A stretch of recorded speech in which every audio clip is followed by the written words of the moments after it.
Mas o que eu estou dizendo é isso. É o cara que não se segura e que transforma evangelização em infernização da alma humana. E foi o que Jesus disse aos fariseus aqui em Mateus 23, no verso 15. Ai de vós,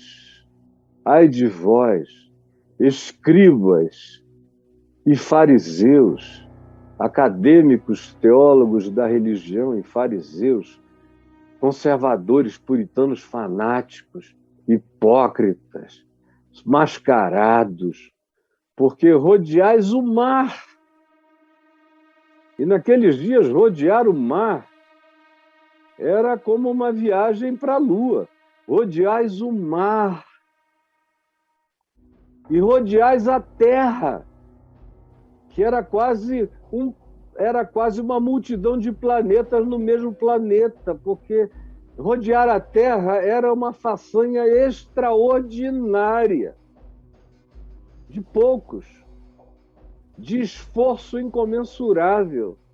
Rodeais o mar e a terra para fazer um prosélito, um convertido do jeito de vocês, fanático como vocês, treinado por vocês, e vocês conseguem fazer esse cara ficar pior.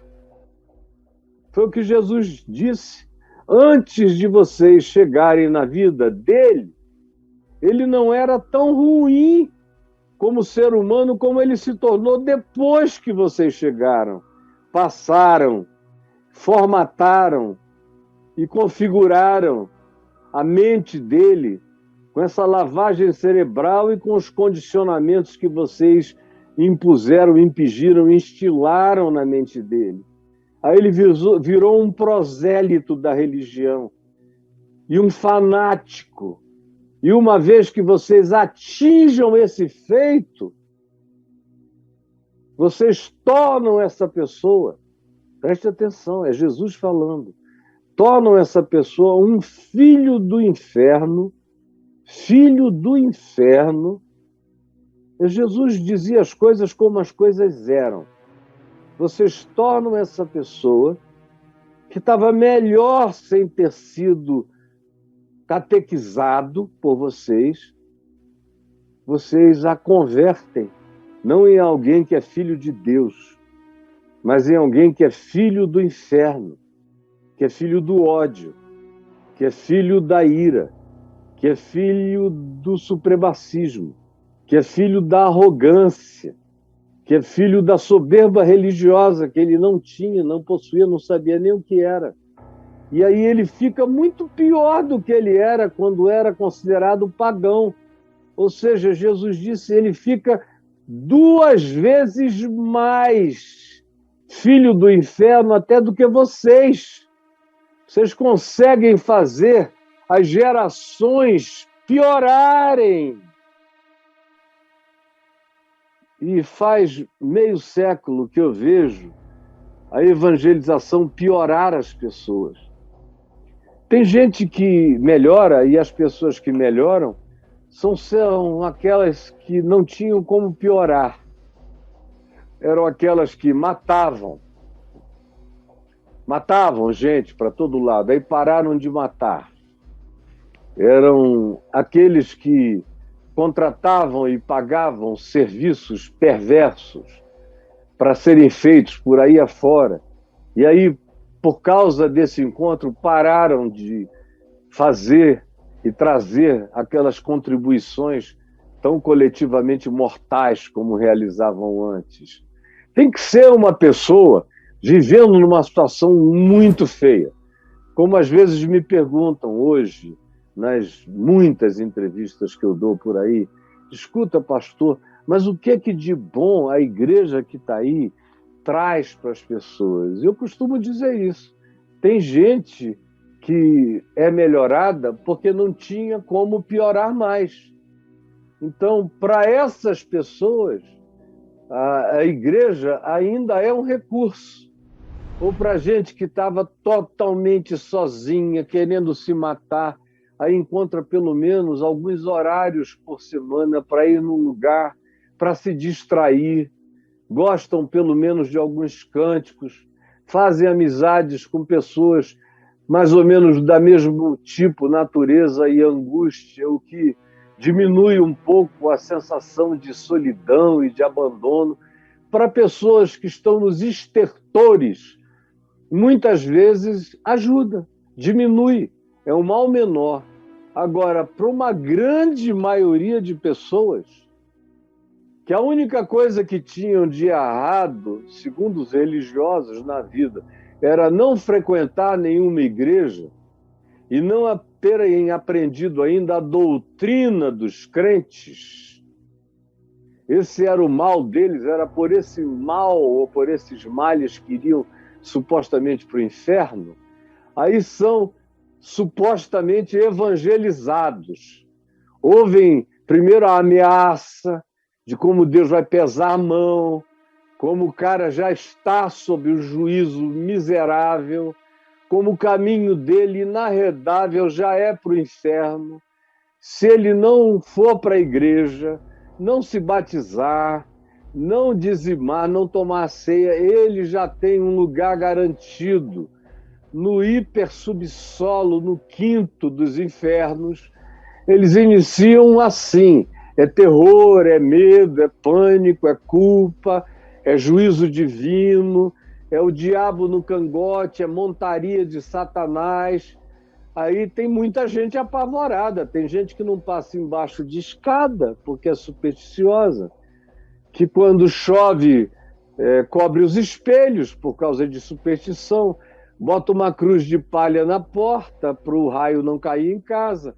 Tem gente que não pode ver um gato preto que isola 3 vezes assim, ó. 3 vezes o cara dá aquela isoladinha ali na mesa, ó. Aqui, Braulio, 3 vezes o cara supersticioso vai e rola na mesa aqui. Ai, tá isolado. Esse tipo de gente acredita em tudo. E aí, meu Deus, o segundo passo é mostrar para ele como ele tem que se tornar associado da religião pelo batismo, pelo dízimo, pelas ofertas e pela frequência. Aí, por essas razões, ele está salvo do inferno. Frequência na casinha, dízimo, batismo e aprender os jargões de Deus, os jargões do dialeto, do gueto. E aí, quando ele vai, como no passado eu chamava, na década de 80, eu cunhei a expressão evangeliquez. Hoje em dia muita gente usa, mas eu comecei a usar isso em 80, 81, ou no final de 70, o evangeliquez do gueto. Aí vai, ensina para o cara essa linguagem e aí diz que ele está convertido. E ele, na presunção de estar convertido, fica pior, porque o novo fanático é pior do que o velho fanático. O velho fanático já viu muito, já apanhou muito, já teve até suas próprias decepções. Ele é fanático para os outros, mas para ele mesmo, no particular, a vida é muito mais tranquila. O fanático ancião, o fanático velho, ou fanático supostamente experiente, fanatiza os jovens.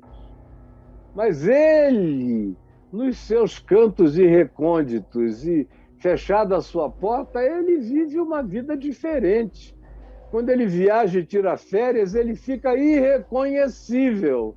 Mas o novo fanático fica com aquele compromisso apaixonado de sair infernizando a vida dos outros, da mulher, dos filhos, dos pais, da casa, dos parentes, dos amigos, e ainda ter mais aquele compromisso horroroso de ter que romper relações com antigas amizades, com queridos de outros tempos, às vezes com os parentes, diminuir a intimidade até com a família, a menos que a família vá para o mesmo lugar e se submeta às mesmas coisas, e o cara fica cheio de juízo, vai ficando insuportável. Aonde ele chega, é acusação. Fica horroroso. E enquanto eu estou falando aqui, eu sei que você está fazendo as suas múltiplas identificações com uma quantidade enorme de pessoas. Às vezes são seus filhos que ficaram inimigos da sua vida.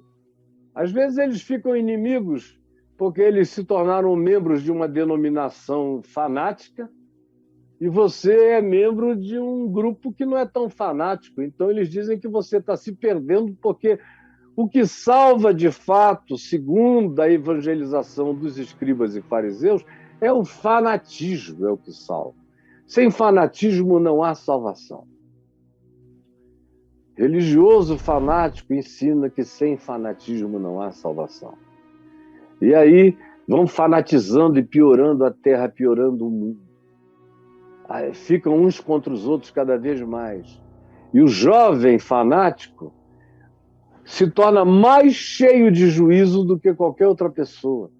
Ele é apaixonado, e aí, ao invés de se apaixonar por Jesus, ele se apaixona pela religião que lhe foi ensinada de maneira perversa e distorcida, e diabólica até, e se torna 2 vezes mais filho do inferno, segundo Jesus disse, do que aquele que levou para ele essa má notícia, essa má informação que não é boa nova, que não é notícia de evangelho, não é segundo Jesus, não é graça de Deus, não é acolhimento de Deus, não é amor de Deus. Ou às vezes são os pais que fazem isso contra os filhos, e aí os filhos vão ficando cada vez com mais raiva, não querem nem saber, nem ouvir falar de Deus, por causa dos pais. Às vezes são famílias que eram até legais, famílias extensivas, tios, primos, e aí alguém é convertido ao fanatismo e se torna 2 vezes mais filhos do inferno do que aqueles que supostamente levaram essa desinformação, essa fake news, que não é good news do evangelho, para o indivíduo. É a família. Tinha um vínculo tão bom entre primos, tios, todo mundo se esfacela. Aonde o cara chega, tudo fica ruim. Todo mundo começa a se retirar. Começa a dizer, olha, onde o fulano estiver, eu não vou mais. Ele é um espalha-grupos, aonde quer que chegue. E no trabalho, ele antes era tão bem relacionado, agora só se relacionam com eles os profissionais do mesmo lugar que sejam tão fanáticos quanto ele. Aí se juntam, criam uma panelinha para julgar os outros. E aí você pode multiplicar. Eu já vi até queixa em time de futebol dos mais profissionais do Brasil, dizendo, os outros jogadores não cristãos evangélicos, me dizendo, pô, fulano, antes de se converter era um cara da pesada, mas agora que ele é da igreja, ele só conversa com fulano de tal, que também é crente, ele não fala com mais ninguém aqui, entra nos vestiários estranhos, está sempre cheio de advertências, não ri de mais nada, não participa de coisa alguma, ou a gente faz a oração que ele faz, ou ele não aceita dar as mãos e orar o Pai Nosso com a gente, porque ele diz que isso não é coisa de crente. E, meu Deus, o que fizeram com esse cara que era tão legal? Até a performance dele como jogador piorou, a criatividade diminuiu. Eu já ouvi isso tantas vezes. No Flamengo, no Fluminense, no Botafogo, no Palmeiras, em outros lugares por aí, no São Paulo. E pessoas dizendo isso de crentes, na seleção brasileira, porque os caras pioraram, porque viraram 2 vezes pior do que qualquer coisa.